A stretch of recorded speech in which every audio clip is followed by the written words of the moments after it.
Hello അസ്സാമു അലൈക്കും. നമുക്ക് ഇന്നൊരു ടാങ്കി ടൊമാറ്റോ റൈസ് കണ്ടാലോ. അതിനായിട്ട് നമുക്ക് ആവശ്യമുള്ളത് 3 മീഡിയം സൈസ് ടൊമാറ്റോ വേണം, ഒരു വലിയ ഉള്ളി വേണം, പിന്നെ കുറച്ച് പച്ചമുളക്, കുറച്ച് മല്ലിയില, പുതിനയില, ഇത്രയും കൂടെ വേണം. ആദ്യം തന്നെ ഒരു കുക്കർ അടുപ്പത്ത് വെച്ച് അതിലേക്ക് 1 ടേബിൾ സ്പൂൺ ഗീയും 1 ടേബിൾ സ്പൂൺ ഓയിലും കൂടെ ആഡ് ചെയ്ത് കൊടുക്കുക. എന്നിട്ട് ഈ ഉള്ളി ആഡ് ചെയ്ത് കൊടുക്കുക, സോട്ട് ചെയ്യുക. പിന്നെ ടൊമാറ്റോ, പച്ചമുളക് ഒക്കെ ആഡ് ചെയ്ത് കൊടുക്കുക, ഹോൾ സ്പൈസസ് ആഡ് ചെയ്ത് കൊടുക്കുക. എന്നിട്ട് അതും കൂടെ ഒന്ന് സോട്ട് ചെയ്യുക. അപ്പം ഞാനിവിടെ എടുത്തിട്ടുള്ളത് ഗോൾഡൻ സെല്ല റൈസ് ആണ്. അപ്പോൾ ഈ ഗോൾഡൻ സെല്ല റൈസിന് 1 കപ്പ് അരിക്ക് 1.5 കപ്പ് വെള്ളം എന്നുള്ള അളവിലാണ് കേട്ടോ. അപ്പോൾ ഓൾറെഡി ഞാൻ 1.5 കപ്പ് വെള്ളം കുറച്ച് ഉപ്പും കൂടെ ആഡ് ചെയ്തിട്ട് ബോയിൽ ചെയ്യാൻ വെച്ചിട്ടുണ്ട്.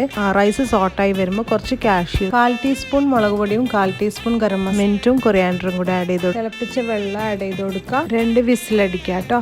അപ്പോൾ നമ്മുടെ ടാങ്കി ടൊമാറ്റോ റൈസ് റെഡി ആയിട്ട് കിട്ടും. ഈസി ടിഫിൻ റെസിപ്പിയാണ്, എല്ലാവർക്കും ഇഷ്ടപ്പെടും. അപ്പോൾ ലൈക്ക് ചെയ്യുക, കമൻറ്റ് ചെയ്യുക, സബ്സ്ക്രൈബ് ചെയ്യുക, സപ്പോർട്ട് ചെയ്യുക. ബൈ, അസ്സലാമു അലൈക്കും, ടേക്ക് കെയർ.